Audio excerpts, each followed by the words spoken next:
I just want to be left alone. By the way, Carl sends these slides to you so you have it. I skipped over a couple pieces for time purposes. I know some people can have questions. So I just want to be left alone. You're all the same.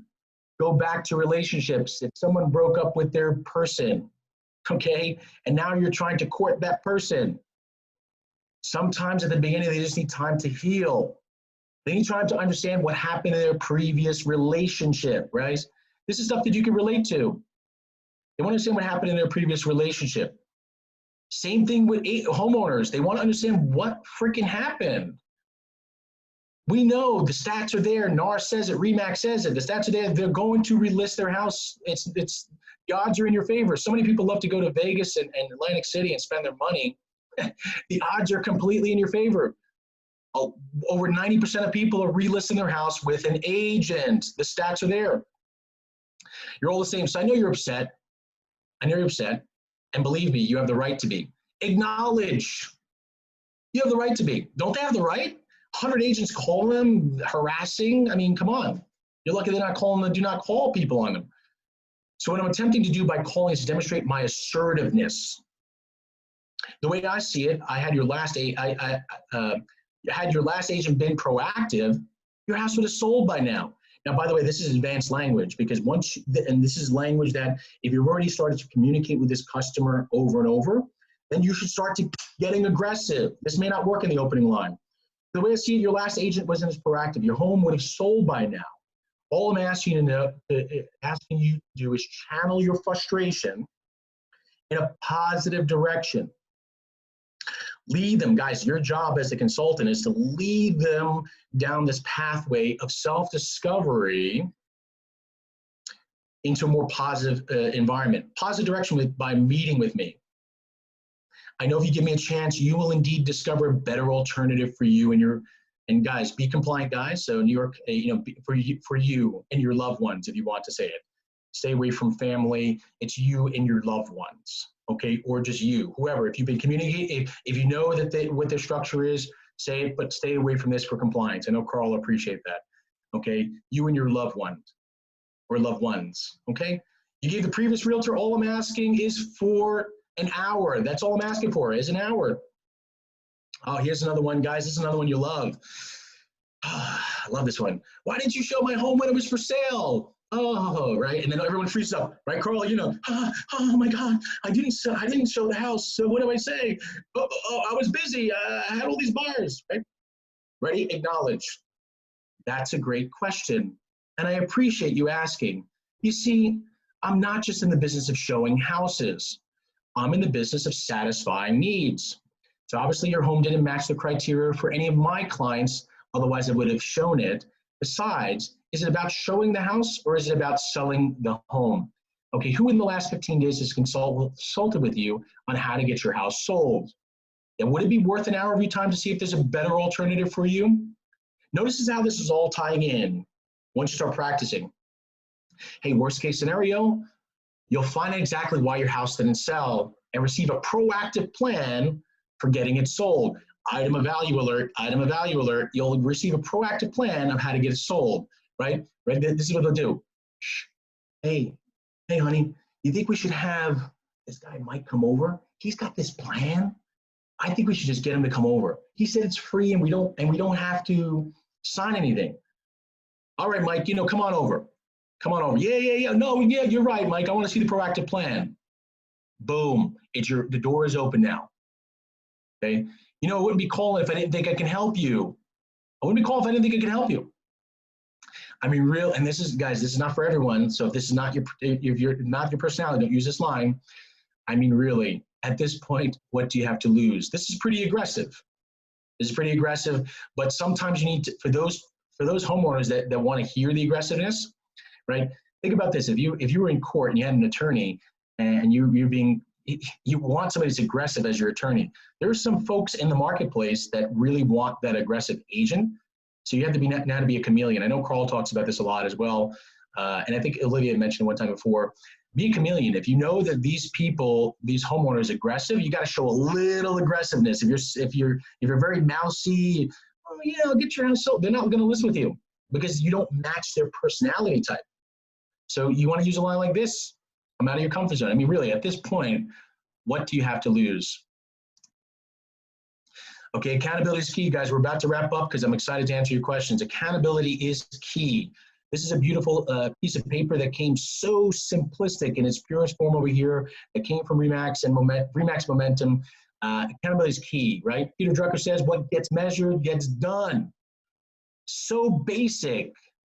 Okay, why do you think Peloton, I'll bring Peloton up, or treadmills, or the iPhone, the Apple Watches, they're measuring because it helps you become better at what you're doing, right? You have to know how many dollars you're making, because it's really, when I built the team, we focused on productivity and accountability. So how many dollars are you making? Many agents say, oh, Mike, but I called a couple of sellers. Okay, tell me how many sellers did you actually call? Well, I called 3 that hung up the phone on me. 3? Did you think that was enough, Johnny Agent? Did you think that was enough?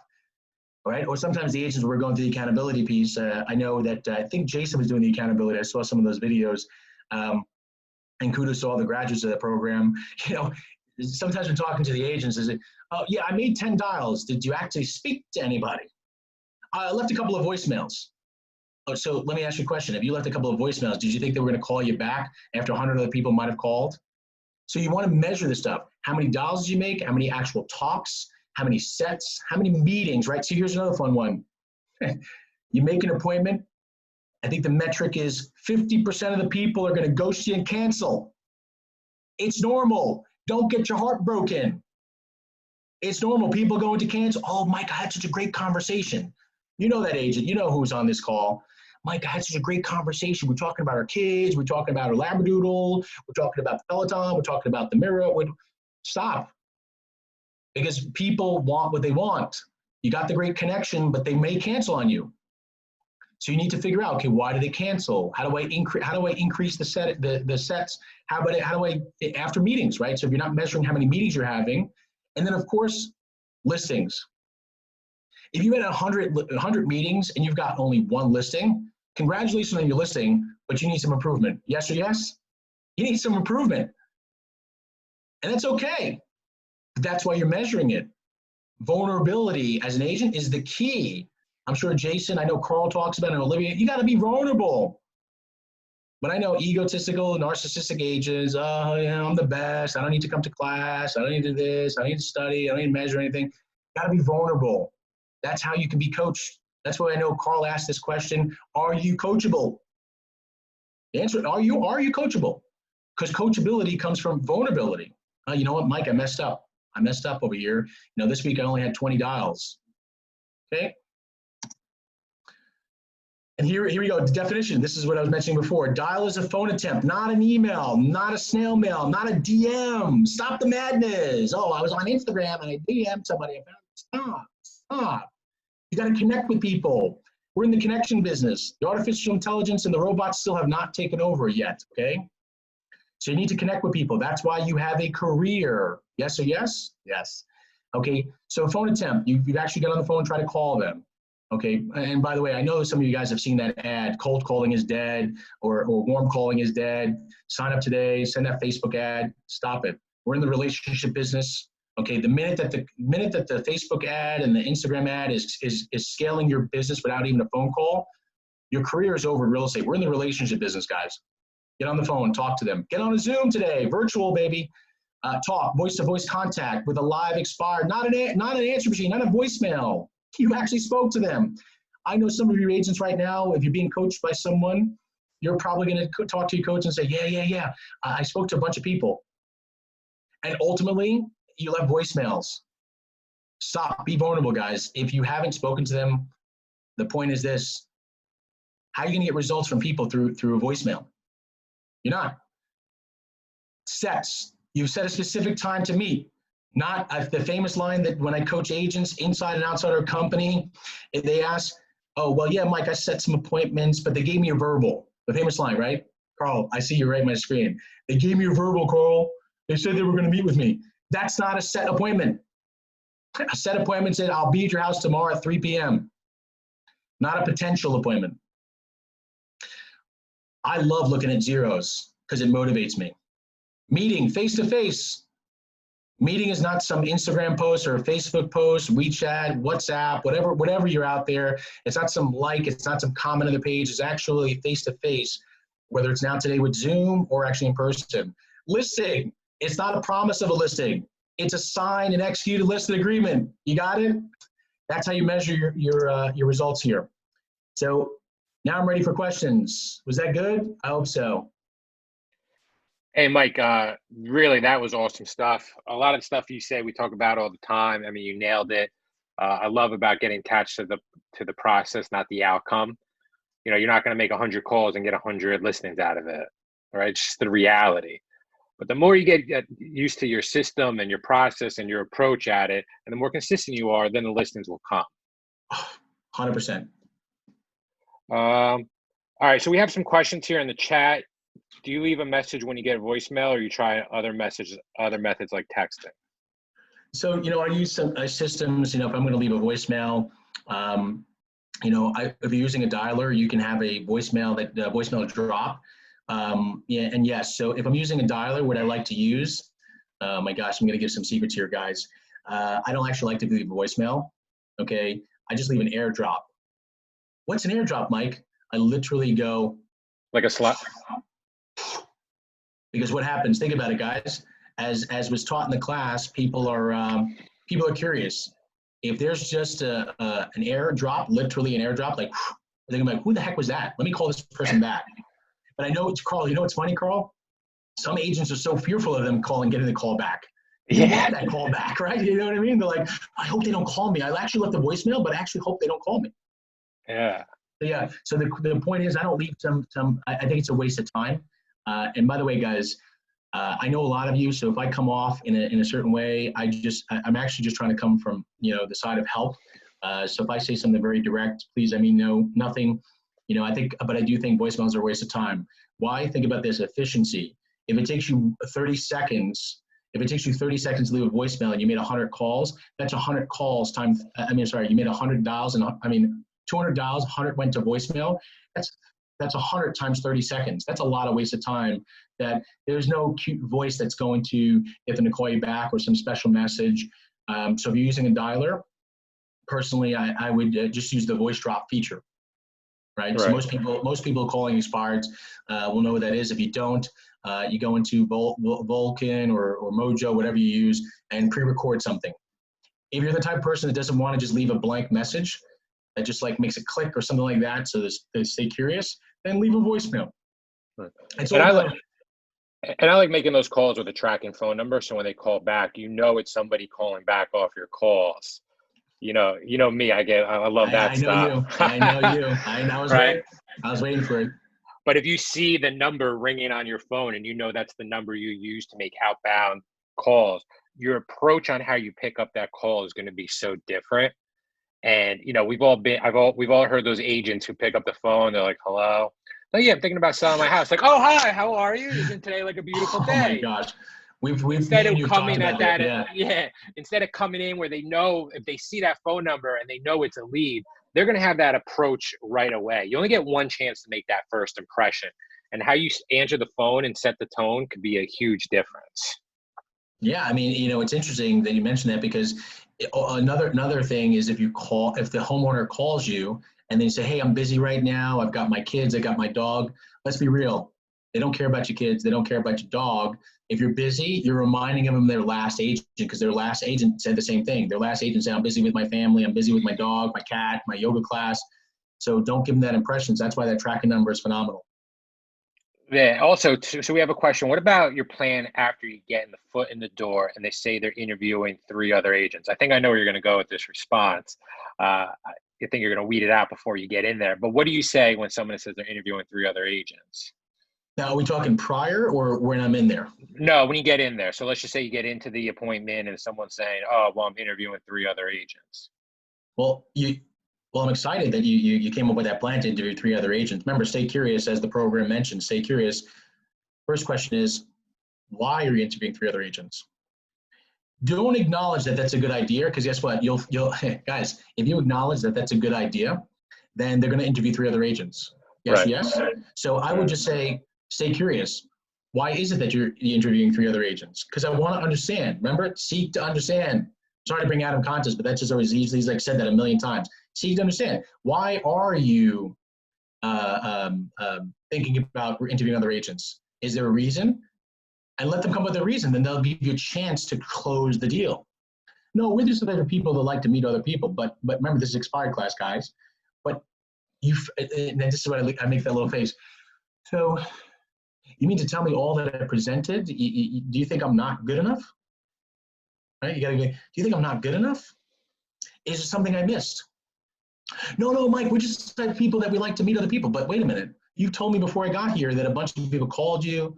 Right? Keep playing it until you go for the close. Punch to the close. Does that make sense, Carl? Yeah, no, exactly. I like to establish in the beginning when I walk in that we're going to establish that to see if we're a good fit for each other. I'm sorry, this was something I didn't talk about. Are we not the right fit? Right. It's things like that go back. Don't shy away or don't clam up when you get asked it. Like you said, just come from a place of curiosity. Other question is, what do you do to make yourself stand out? And how do you convince them to lower the price after you take the listing? Right. So that's a common mistake that a lot of agents make. They immediately say you've got to lower your price. That's why your house is not selling. And then those agents are disappointed when they relist with the old agent, because sometimes people really do feel bad for the last agent. Think about this. If they interviewed now 10 agents, all of them said you should reduce the price. They may say, well, Johnny said I should reduce the price. You know what? Johnny worked for 7 months on this thing. Let me give it back to Johnny. Don't give that information to an expired listing. You don't need to talk about that. Remember, stay curious as to why they think their house didn't sell. Let them tell you why they think it didn't sell, okay? And then go for the close. So I think that once they tell you, as far as reducing the price, once they've acknowledged, so just as Carl mentioned before, once they've acknowledged that you're the right fit and they want to go with you, then that's when you can start talking about strategy. You understand? So once you get them to present, then you can start talking about strategy.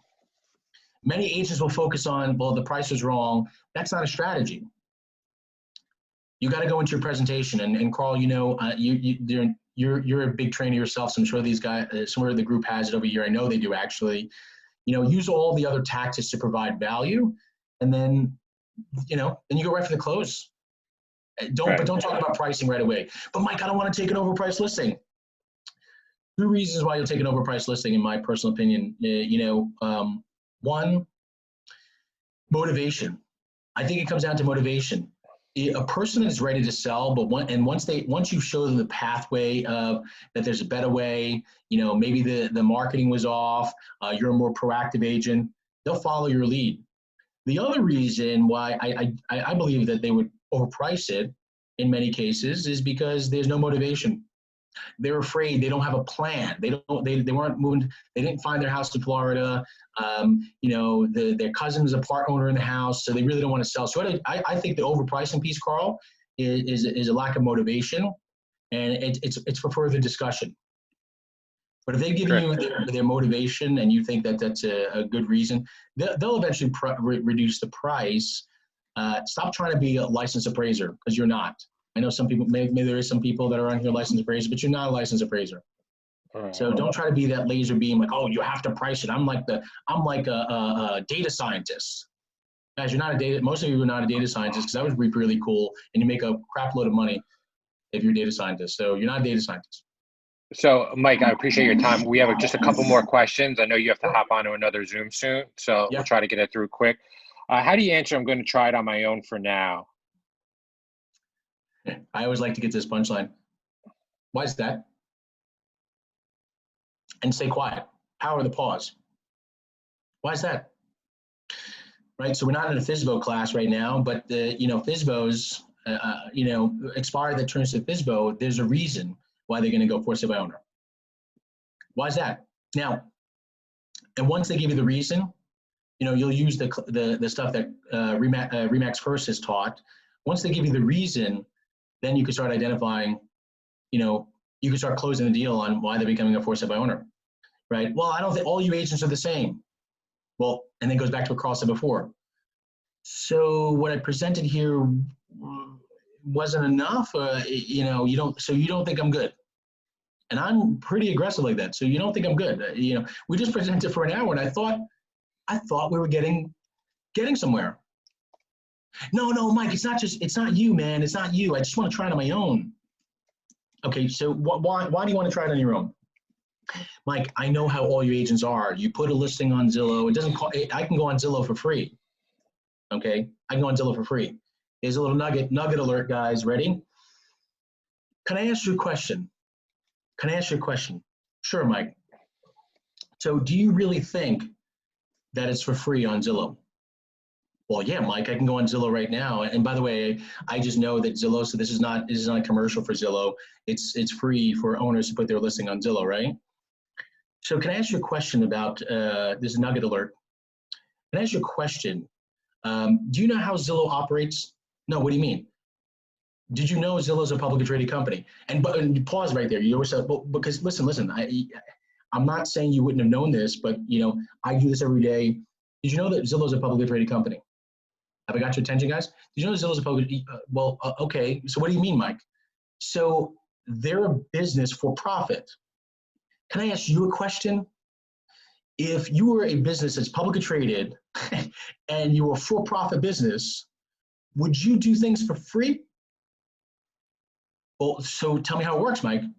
Well, agents spend money on advertisement on Zillow. In fact, it's a large percentage, and I won't share that here because we are recording. I have a pretty good idea of what the number is, but it's a majority of Zillow and a lot of these portals, their business comes from advertising. So when a homeowner says it's free to advertise on Zillow, well, so what does that mean, Mike? Well, that means most likely, this is a line that I use, most likely when you put your listing on Zillow, it's going, the inquiries, just like an agent that doesn't advertise on these portals, the inquiries will go to a paid advertiser. Does that make sense? No, Mike, I don't understand. So you're going to put your listing there, right? Because it's free, but they're going to monetize off of the data, the listing, because that's the product. So what do you mean? That means a huge portion, a large portion. Some have said it's, and I don't want to disclose it now, but it's a very large portion of those leads or increase will go to a paid advertiser. That's how Zillow's model works. That's how they make their money. Does that make sense? There comes the self-discovery. So Carl, that was a nugget. I got plenty of other nuggets, but that was a nugget because sometimes when they say I can put it on those websites for free, that's my little nugget. But I got other ones, but hopefully I'm going to let you guys sit with that one for a minute. We got one last question here. Mike, what do you do when you're making a bunch of calls and somebody calls you back and you pick up and you're not sure like what the address is because you've been calling? That's a good way to end this. I just love to blow a kiss to everybody.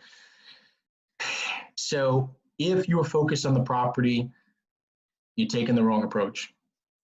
It's the same approach with the buyer that comes off of Remax.com. It's the same approach that the buyer comes off of any of the portals or your own personal website. If you focus on the property, you become an order taker. You become an Uber driver. The key to this is all relationship. It's all relationship. So when they call you back, yeah, Carl, what's your name again? Oh, Carl. Hey, Carl, I was calling a bunch of people today that was on the market and it came off the market. Are you still for sale? Guys, because think about this, is it really about the property or is it about the situation? Because it's not about the property. It's not about the property. It's about this. It's the same thing with the buyer coming off of Zillow or Realtor.com or Remax. Guys, if you are scrambling, right? The buyer called me off of Zillow. Let's go buyers for a second. Then we'll go back to the sellers.